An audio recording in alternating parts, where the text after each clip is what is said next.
Records అన్ని Delhi Capitals వైపు ఉన్నాయి, కానీ సెంటిమెంట్ ఏమో ఎల్ఎస్జి వైపు ఉంది. సో ఈ రోజు ఎవరు మ్యాచ్ గెలవబోతున్నారు అనేది ఈ వీడియోలో మాట్లాడుకుందాం. సో పిచ్ రిపోర్ట్ గురించి, పార్ స్కోర్ ఎంత, యావరేజ్ స్కోర్ ఎంత, ఇవన్నీ కూడా డీటెయిల్ గా మాట్లాడుకుందాం. సో ఫస్ట్ నేను చెప్పాను కదా పాయింట్, రికార్డ్స్ అన్ని ఢిల్లీ క్యాపిటల్స్ వైపు ఉన్నాయని.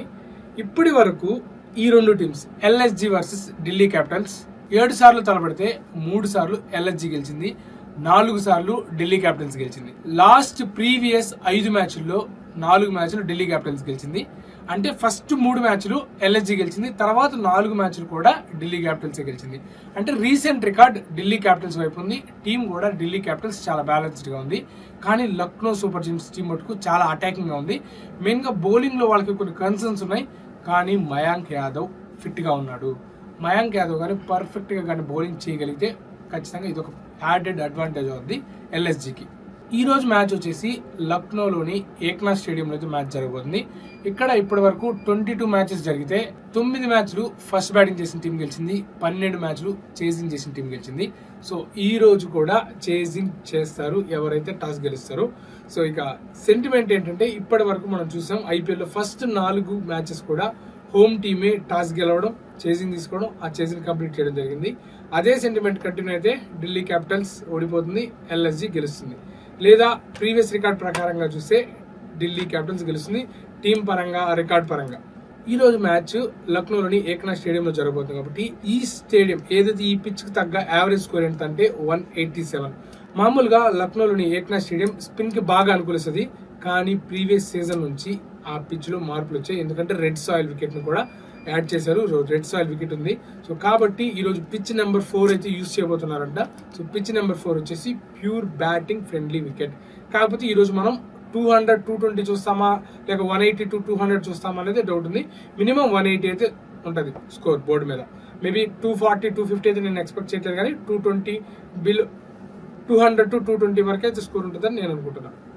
ఇక LSG versus Delhi Capitals match అనగానే సంజీవ్ గోయంకా వర్సెస్ కేఎల్ రాహుల్, వాళ్ళిద్దరి మధ్య ఎలా ఉండబోతుంది ఆ బ్యాటిల్.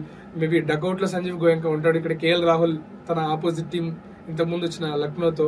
లాస్ట్ ఇయర్ కూడా వైజాగ్ లో జరిగింది ఎల్ఎస్జి వర్సెస్ డీసీ మ్యాచ్. ఆ మ్యాచ్ కి కేఎల్ రాహుల్ అందుబాటులో లేడు. అప్పుడు కేఎల్ రాహుల్ తండ్రి అవడం వల్ల ఆ మ్యాచ్ కి అందుబాటులో లేడు. ఆ మ్యాచ్ లో ఆశుతోష్ శర్మ అద్భుతమైన ఇన్నింగ్స్ ఆడి ఢిల్లీ క్యాపిటల్స్ ని గెలిపించాడు. ఆ మ్యాచ్ కేఎల్ రాహుల్ లేడు. సో ఈసారి ఇదే బ్యాటిల్ కంటిన్యూ కాబోతుంది. ఈసారి కేఎల్ రాహుల్ ఉంటున్నాడు, అటువైపు సంజయ్ గోయంకా కూడా ఉన్నాడు.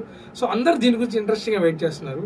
కానీ నేనైతే Digvesh Rathi versus Nitish Rana, Delhi premier league లో వీళ్ళిద్దరి మధ్య చాలా పెద్ద గొడవ అయింది. దిగ్వేష్ రాథీ నోట్బుక్ సెలబ్రేషన్ చేసుకోవడం, అలాగే కొంచెం ర్యాష్ గా బిహేవ్ చేయడం జరిగింది. వెంటనే నితీష్ రాణా రివర్స్ స్వీప్ తో సిక్సర్లు కొట్టడం జరిగింది, తర్వాత ఫ్లయింగ్ కిస్లు ఇవ్వడం జరిగింది. సో వీళ్ళిద్దరి మధ్య బ్యాటిల్ ఎలా ఉండబోతుంది అనేది చాలా ఇంట్రెస్టింగ్ గా మారిపోతుంది. ఇక ఈ రెండు టీమ్స్ ప్లేయింగ్ 11 గురించి మాట్లాడుకుంటే, పంత్ నెంబర్ 3లో వస్తాడని నేను అనుకుంటున్నాను. నిక్లస్ పూరన్ కాకుండా మార్క్రమ్, మార్ష్ ఓపెనర్లకు వస్తారు ఆబ్వియస్ గా, దాంట్లో ఎటువంటి డౌట్ లేదు. నెంబర్ 3లో పంత్ వస్తాడు, నెంబర్ 4లో పూరన్, నెంబర్ 5లో ఆయుష్ బదోని, నెంబర్ 6లో అబ్దుల్ సమద్ వస్తారు. ఇక తర్వాత ఆ నెంబర్ 7 స్లాట్ అనేది ఎవరిని ట్రై చేస్తాడో చూడాలి. ఇక ఇంట్రెస్టింగ్ ఏంటంటే, కేన్ విలియమ్సన్ కోచ్ ఎల్ఎస్జికి, హెడ్ కోచ్ కాదు, స్ట్రాటజిక్ కోచ్. అంటే మేబీ సలహాలు ఇవ్వడం, ఈ సిచ్యువేషన్ ఎవరిని బ్యాటింగ్ పంపించాలి, ఈ సిచ్యువేషన్ ఎవరికి బౌలింగ్ ఇవ్వాలి, సో ఇలాంటివి తన డగౌట్ లోంచే మేనేజ్ చేసే కోచ్ టైప్ కేన్ విలియమ్స్ ఉన్నాడు. సో తన మాస్టర్ మైండ్ ఎంతవరకు యూజ్ చేస్తాడు, అసలు అది ఎంతవరకు వర్కౌట్ అవుతుంది కూడా మనం ఇంట్రెస్టింగ్ గా చూడాలి ఈరోజు మ్యాచ్ లో. ఇక లక్నో బౌలింగ్ విషయానికి వచ్చేస్తే దిగ్వేష్ రాథీ ఆబ్వియస్ గా ఉంటాడు. షాబాజ్ అహ్మద్ ని నెంబర్ 7 కి ఏమైనా ట్రై చేస్తారా, లేక ఇంకొక ఫాస్ట్ బౌలర్ తో ఏమన్నా వెళ్తారా లేదనేది మనం చూడాల్సిన విషయం. ఇంకొకటి ఇంట్రెస్టింగ్ పాయింట్ ఏంటంటే, మహమ్మద్ షమి ఈ రోజు ఎంతవరకు ఫిట్ గా ఉండి ఎంతవరకు బౌలింగ్ వేస్తాడు అనేది చాలా ఇంట్రెస్టింగ్ ఉండబోతుంది.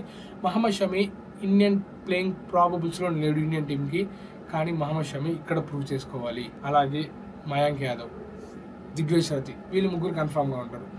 4వ బౌలర్ గా అవేష్ ఖాన్ కూడా ఉంటారు. ఇంకో 5వ బౌలర్ ఎవరనేది క్వశ్చన్ మార్క్ ఉంది. మేబీ మొహిసిన్ ఖాన్ ఫిట్ గా ఉంటే మొహిసిన్ ఖాన్ వచ్చేస్తాడు. ఇక ఢిల్లీ క్యాపిటల్స్ ప్లేయింగ్ 11 వెళ్ళిపోతే చాలా బ్యాలెన్స్డ్ గా ఉంది. పతుమ్ నిశాంక్ అయితే నెట్స్ లో ఎక్కువ ప్రాక్టీస్ చేస్తున్నట్టు సోర్స్ లో కూడా చాలా సోర్స్ లో చూసాం. కాకపోతే ఇక్కడ పతుమ్ నిశాంక్ తో కేఎల్ రాహుల్ ఓపెనింగ్ రాబోతున్నాడు. ఆల్రెడీ కేఎల్ రాహుల్ కూడా క్లారిటీ చేశారు, ఈ సీజన్ మొత్తం కేఎల్ రాహుల్ ఓపెనర్ గా ఆడబోతున్నాడని. So KL Rahul, Pathum Nissanka opener గా వస్తే నెంబర్ 3లో నితీష్ రాణా, నెంబర్ 4లో డేవిడ్ మిల్లర్, నెంబర్ 5లో స్టబ్స్, నెంబర్ 6లో అశుతోష్, నెంబర్ 7లో అక్షర్ పటేల్, నెంబర్ 8లో విప్రాజ్, నెంబర్ 9 లో అకీబ్ నబీదార్, తర్వాత విప్రాజ్, తర్వాత కుల్దీప్, తర్వాత నటరాజన్. పర్ఫెక్ట్ బ్యాలెన్స్డ్ గా ఉంది స్క్వాడ్ అయితే. కాకపోతే పెద్ద పెద్ద చెప్పుకోదగ్గ బిగ్ హిట్టర్స్ అంటే మిల్లర్, స్టబ్స్ ఉన్నారు, అలాగే క్లాసికల్ కేఎల్ రాహుల్ ఉన్నాడు. బౌలింగ్ లో అకీబ్ నబీదార్ ఎలా వేస్తాడని చూడాలి. ఇంకా స్టార్క్ అవైలబుల్ లేడు. Quite balance in side Delhi Capitals అయితే. బట్ ఎవరు చేస్తారు, వాళ్ళే గెలుస్తున్నారు. కాకపోతే ఢిల్లీ క్యాపిటల్స్ ఫస్ట్ బ్యాటింగ్ చేస్తే ఎల్ఎస్జీ అటాకింగ్ ఇంటెంట్ ని ఆపగలదా అనేది question mark. But Delhi Capitals దగ్గర అయితే మంచి బౌలింగ్ లైనప్ ఉంది. లక్నో దగ్గర అయితే మంచి బ్యాటింగ్ ఉంది. సో లక్నో సెకండ్ బ్యాటింగ్ చేస్తే నాకు చూడాలనిపిస్తుంది. అప్పుడు ఢిల్లీ క్యాపిటల్స్ బౌలింగ్ టెస్ట్ అవుతుంది. కాబట్టి ఈ సీజన్లో ఏ టీం అయితే టార్గెట్ని డిఫెండ్ చేసుకోగలదు ఎక్కువ సార్లు, ఆ టీమే క్వాలిఫై అయ్యడానికి ఛాన్సులు కూడా ఉంది. సో అది ఢిల్లీ క్యాపిటల్స్ అని నేను అనుకుంటున్నా. సో మీరు ఏ టీం అనుకుంటున్నారు అనేది కామెంట్లో తెలియజేయండి. ఇలాంటి ఇంట్రెస్టింగ్ వీడియోస్ కోసం ఫ్యాన్ చార్జ్ టీవీని ఇప్పుడే సబ్స్క్రైబ్ చేసుకోండి. మరొక మంచి వీడియోతో కలుస్తాను. అంతవరకు బాయ్, థ్యాంక్స్.